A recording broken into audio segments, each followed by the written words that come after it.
La séance est ouverte.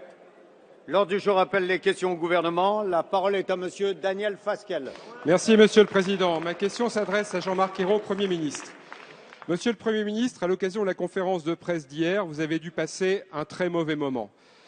Non seulement le Président a enterré votre réforme fiscale dont il n'a même pas dit un mot, Allez, s'il vous plaît. mais surtout François Hollande a prononcé un terrible réquisitoire contre la politique de la majorité depuis 2 ans. Il a même remis en cause le fameux CICE qui était censé régler tous les problèmes de compétitivité de l'économie française.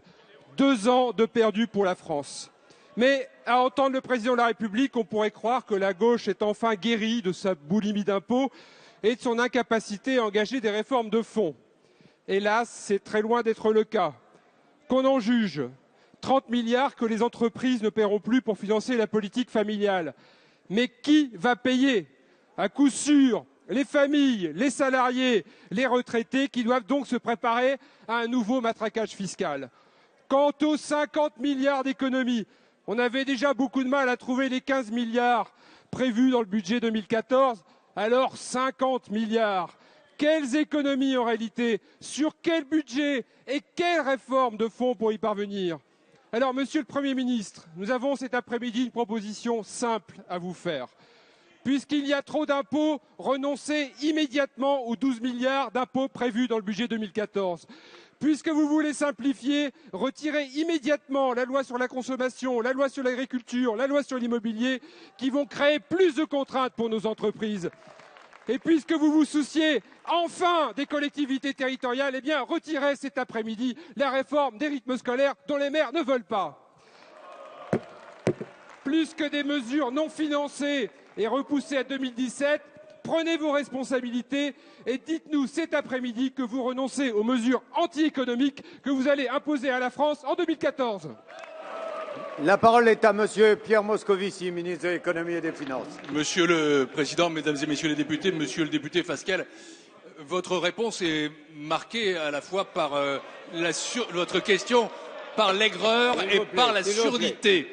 Car vous n'avez pas écouté, pas entendu, contrairement aux Français, ce qu'a dit le Président de la République hier. D'abord, il n'y a aucune forme de reniement ou de tournant par rapport à la politique suivie. Au contraire, il a été rappelé de manière très précise qu'héritant d'une situation catastrophique qu'avait laissée la droite en 2012, nous avons redressé les comptes publics, nous avons fait en sorte de relever la compétitivité du pays et nous avons fait des réformes structurelles indispensables dont nous sommes fiers. Non seulement nous ne les retirons pas, mais nous les assumons totalement. Et donc ça, c'est le cap qui est fixé par le Président de la République. Pour le reste, vous m'avez interrogé sur le financement. Et là encore, aigreur et surdité. Ce qu'a dit le Président de la République est extrêmement précis. Il a dit qu'il y aurait 50 milliards d'euros d'économies entre 2015 et 2017, en sus de celles qui sont déjà votées par le Parlement en 2013 pour 2014.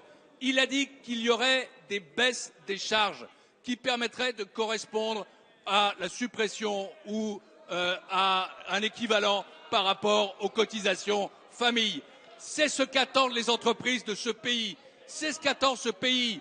Un effort pour l'investissement, un effort pour l'embauche, un effort pour l'emploi, une mobilisation générale. La politique qui a été présentée hier, c'est une politique d'intérêt général. Et plutôt que de tomber dans ce travers systématique de la critique pour rien, vous feriez mieux de l'écouter et de vous y rallier.